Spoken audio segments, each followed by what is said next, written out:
आज मैं आपको एग्जाम्पल 8 जो है ये एक्सप्लेन करके बताऊंगी। और ये एग्जाम्पल 8 जो है मैंने क्लास 10th की मैथ्स की आर.डी. शर्मा की बुक से लिया है। आप देख सकते हैं आर.डी. शर्मा की बुक में पेज नंबर 13.4 और चैप्टर का नाम है एरिया रिलेटेड टू सर्कल। तो आपको ये एग्जाम्पल जो है मिल जाएगा। तो ये एग्जाम्पल क्या कह रहा है, a copper wire bent in the form of a square encloses an area of 484 centimeter square. If the same circle is bent in the form of a circle, find the area enclosed by it. यहाँ पर देखिए क्या बोला है कि copper wire है, ठीक है ना। कॉपर का वायर है जिसको कि मोड़ करके, जिसको बेंट करके, मतलब उस कॉपर वायर को मोड़ करके उसको स्क्वायर का शेप दे दिया गया, ठीक है। स्क्वायर का शेप मैं यहाँ बना देती हूँ, ठीक है। हमारा कॉपर वायर मान लीजिए ये था कॉपर वायर, ठीक है। ये हमारा क्या है, कॉपर वायर है। ये हमारा क्या है, कॉपर वायर है। वायर आप जानते हैं ना कैसा होता है। तो मैंने ये वायर लिया है, ठीक है। ये वायर है हमारा, मैं यहाँ लिख देती हूँ, ये है हमारा कॉपर वायर। ये कॉपर वायर है। अब इसी कॉपर वायर को मोड़ के क्या बना दिया गया, बेंट करके स्क्वायर का शेप दे दिया गया, ठीक है ना। इसी कॉपर वायर का, तो इसको क्या दे दिया है, स्क्वायर का शेप दे दिया है। और क्या कह रहा है कि जो स्क्वायर जो बना उसका एरिया कितना है, 484 सेंटीमीटर स्क्वायर। मतलब स्क्वायर इसका एरिया कितना दिया है, 484 सेंटीमीटर स्क्वायर। आप देख सकते हैं सेंटीमीटर स्क्वायर जो होता है किसका यूनिट होता है, एरिया का। तो ये एरिया किसका दिया हुआ है, इस स्क्वायर का दिया हुआ है। तो एरिया ऑफ स्क्वायर कितना दिया हुआ है, एरिया ऑफ स्क्वायर जो दिया है वो है 484 सेंटीमीटर स्क्वायर, ये दिया हुआ है, ठीक है।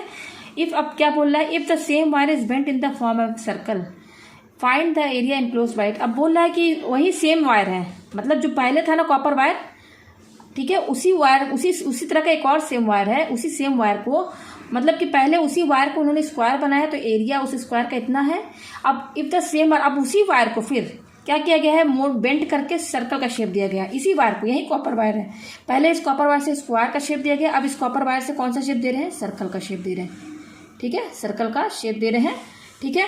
तो फिर हमें यहाँ क्या बताना, फाइंड द एरिया। तो अब हमें इसका एरिया बताना है, एरिया ऑफ सर्कल हमें ये यहाँ पर फाइंड करना है, ठीक है। तो यहाँ पर तो एरिया ऑफ स्क्वायर बता दिया। अब उसी सेम वायर से सर्कल का शेप दिया गया है। तो अब हमें इस पर इस सर्कल का एरिया बताना, हमें ये फाइंड करना। अच्छा, जो गिवन दिया हम उसको समझ लेते हैं। एरिया ऑफ स्क्वायर ये दिया हुआ है। अच्छा, एरिया ऑफ स्क्वायर जो होता है वो क्या होता है, area of square. Area of square क्या होता है, साइड का स्क्वायर। ए को मैंने क्या माना है, साइड माना है, ठीक है। साइड का स्क्वायर, ए को मैंने साइड माना है, ठीक है। तो स्क्वायर का जो भी साइड होता है आप उस साइड का स्क्वायर कर दीजिए, तो वो एरिया बताता है। अच्छा, एरिया ऑफ स्क्वायर तो दिया ही हुआ है, तो हम ऐसे लिख सकते हैं, ए स्क्वायर इक्वल टू ये क्या है, 484। ये एरिया है स्क्वायर का और एरिया गिवन दिया हुआ है, तो हम इन दोनों को तो इक्वल कर सकते हैं ना, ये हो गया। अच्छा, अब हम यहाँ से देखिए, ये ए स्क्वायर है, अगर हम ये स्क्वायर हटाएं तो ये अंडर रूट इस पर लग जाएगा, हमें ए की वैल्यू मिल जाएगी। यहाँ से स्क्वायर कैसे, स्क्वायर हटाएंगे तो यहाँ स्क्वायर रूट लग जाएगा, तो ए की वैल्यू मिल जाएगी। तो अब इसको चलिए सॉल्व करते हैं। ये 484 दिया हुआ है, तो एलसीएम ले लेते हैं हम पहले इसका, ठीक है। तो 2 से ले लेते हैं, 2 2 जा 4, 2 4 जाए 2 2 जा 4, 2 1 जा 2, 2 2 जा 4, 2 1 जा 2, और ये 11 11 जा 121। तो यहाँ पे आप देख सकते हैं 484 का एलसीएम लिया, तो क्या आ रहा है, 2 इंटू 2 इंटू 11 इंटू 11। अब देखिए 2 का भी पेयर बनना है, 11 का भी पेयर बनना है, तो यहाँ से ए निकल जाएगा, ये 2 बाहर आ जाएगा एक, और इसमें से एक 11 बाहर आ जाएगा। तो ए इक्वल टू 11 2 जा 22। यहाँ पे एरिया देखिए सेंटीमीटर स्क्वायर में दिया, यूनिट क्या है, सेंटीमीटर। तो हमारा जो ए आएगा वो सेंटीमीटर, यानी कि सेंटीमीटर में होगा। यानी कि ये जो स्क्वायर है इसका साइड हमें पता चल गया ना, स्क्वायर का चारों साइड क्या होता है, चारों साइड स्क्वायर का इक्वल होता है। वो कितना आया, 22, यानी कि ये भी 22, ये भी 22, ये भी 22, ये भी 22, ठीक है। अच्छा, अब यहाँ पे एक चीज़ और ध्यान दीजिए कि वायर आपका सेम है, ठीक है ना। अब ये वायर आपका सेम है, उसी सेम वायर से एक बार स्क्वायर बनाया गया है और उसी वायर से सर्कल का शेप दिया गया है। यहाँ पर आपका सेम ही वायर यूज़ किया गया है। अब इसका क्या लेंथ है हमें नहीं पता, लेकिन दोनों का लेंथ जो है, मतलब कि लेंथ दोनों का सेम है।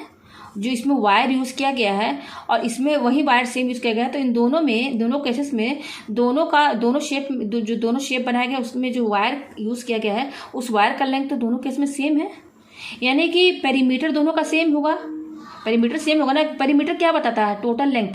यहाँ पर हमारा पेरीमीटर इसका, इस वायर का जो लेंथ होगा, टोटल लेंथ इस वायर का, इसी को पेरीमीटर कहा जाएगा। पेरीमीटर क्या बताता है, टोटल लेंथ। तो ये इसका जो लेंथ है ये पेरीमीटर बताएगा, और यही जो है हमारा, यही वायर दोनों में यूज हुआ है। तो जो लेंथ इसका होगा टोटल इस वायर का, और जो लेंथ इसका होगा, दोनों का सेम होगा लेंथ। तो लेंथ सेम होना मतलब पेरीमीटर क्या बताता है, टोटल लेंथ। तो यानी कि इन दोनों का पेरीमीटर सेम होगा, ठीक है ना। पेरीमीटर क्या बताता है, टोटल लेंथ ऑफ, यहाँ पर वायर लिया गया है, टोटल लेंथ ऑफ वायर क्या बताता है, पेरीमीटर। तो यानी कि perimeter of square equal to perimeter of circle. ठीक है। ये तो हमें पता चल गया क्योंकि सेम वायर यूज हुआ है, लेंथ तो दोनों की सेम है वायर की, तो पेरीमीटर भी दोनों का सेम रहेगा। तो यहाँ पर हम ये लिख सकते हैं ना, perimeter of square equal to perimeter of circle. देखिए पेरीमीटर ऑफ सर्कल, यहाँ पर सर्कल का जो पेरीमीटर होता है उसको सर्कमफेरेंस बोला जाता है, ठीक है ना कि पेरीमीटर बोला जाता है। तो यहाँ पर हम सर्कल के पेरीमीटर को पेरीमीटर भी कह सकते हैं, लेकिन सर्कल के केस में पेरीमीटर को सर्कमफेरेंस कहा गया। तो यहाँ पर हम लिखेंगे सर्कमफेरेंस ऑफ सर्कल, ठीक है ना। ये समझ में आ गया आपको। अच्छा, ये दोनों तो इक्वल हो गए, मैंने आपको समझा दिया, ठीक है। पेरीमीटर ऑफ स्क्वायर क्या होता है, 4 इंटू ए क्या होता है, साइड जो कि निकल चुका है। सर्कमफेरेंस ऑफ सर्कल, ये सर्कल है, इसका पेरीमीटर या सर्कमफेरेंस बोलिए क्या होता है, 2πr होता है। ये तो आप शुरू से पढ़ते हुए आ रहे हैं। सर्कल का सर्कमफेरेंस बोलिए या सर्कल का पेरीमीटर बोलिए, वो क्या होता है, 2πr के बराबर होता है, ठीक है। तो यहाँ देखिए 4 इंटू ए कितना आया हमारा, 22। तो यहाँ पर 22 इक्वल टू 2 इंटू पाई की वैल्यू क्या होती है, देखिए इनके बीच में इंटू का साइन है, पाई की वैल्यू होती है 22/7 इंटू, और रेडियस तो हमें नहीं पता है, तो यहाँ रेडियस ऐसे ही रहेगा।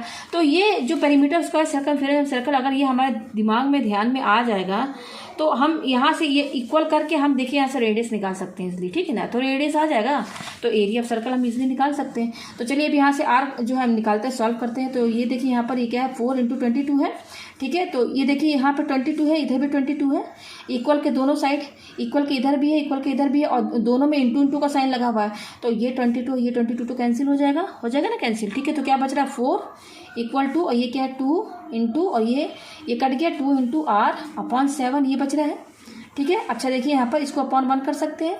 अब करेंगे क्रॉस मल्टीप्लिकेशन। तो क्रॉस इक्वल जहाँ रहता है ना बीच में, तो वहाँ पे क्रॉस मल्टीप्लिकेशन किया जाता है। तो 4 को 7 से इंटू करेंगे तो ये 4 इंटू 7 हो जाएगा। फिर इक्वल टू, अब ये 1 से ये इंटू होगा, तो 1 से इंटू करने पर तो ये 2 इंटू आर ही आएगा। हमें चाहिए आर की वैल्यू, ये इंटू में है तो 2 को इधर लेकर आएंगे, ये 2 इंटू में इधर साइड आएगा तो डिवाइड में चला जाएगा, इक्वल टू आर। तो 2 2 जा 4, तो आर की वैल्यू क्या आई, ये 2 और ये 7, 2 7 जा 14, और यूनिट क्या रहेगी सेंटीमीटर में। तो रेडियस आ गया। हमें यहाँ पे क्या बताना है कि उसी सेम सर्कल का हमने सर्कल एरिया बनाया है, उसी सेम वायर से अब हमने सर्कल बनाया है। तो अब इसका एरिया क्या होगा, तो एरिया ऑफ सर्कल क्या होता है, एरिया ऑफ सर्कल क्या होता है, πr² होता है। तो पाई की वैल्यू क्या होगी, 22/7, और इनके बीच में इंटू है r², आर की वैल्यू कितनी है, ये 14, और यहाँ पे स्क्वायर लगा है तो यहाँ स्क्वायर लगा दीजिए। और आप देख सकते हैं यहाँ पर सेंटीमीटर यूनिट दिया हुआ है, तो यहाँ पर जो भी एरिया आएगी वो क्या आएगी, सेंटीमीटर स्क्वायर में आएगी, ठीक है ना। ये एरिया की यूनिट होगी, तो इसको सॉल्व कीजिए। ये क्या है, 22/7 इंटू 14, इसका स्क्वायर लगा तो 2 बार लिख दीजिए आप इसको। तो यहाँ से देखिए 7 2 जा 14, ठीक है। तो हमारे पास क्या आया, 22 इंटू ये 14 है, इंटू, और ये देखिए 2 आया, 7 2 जा 14, यहाँ पे क्या आया 2 आया। तो इसको सॉल्व करेंगे तो क्या होगा, 14 2 जा 22 इंटू ये हो जाएगा 2 4 जा 8, 2 1 जा 2, 28 हो जाएगा। अब 22 इंटू 28 को आप इंटू कीजिए तो क्या है 28 और 22, तो 8 2 जा 16 का 6, 2 2 जा 4 कैरी 5, फिर 2 8 जा 16, 2 2 जा 4 कैरी 5, फिर ये 6 5 6 11, और यहाँ बचा 6। यानी कि यहाँ एरिया ऑफ सर्कल हमारा क्या है, 616 सेंटीमीटर स्क्वायर। यानी कि इस सर्कल का जो एरिया आया है वो है 616 सेंटीमीटर स्क्वायर। तो यही हमें फाइंड करना था। तो मुझे उम्मीद है कि आपको ये क्वेश्चन अच्छे से समझ में आ गया होगा।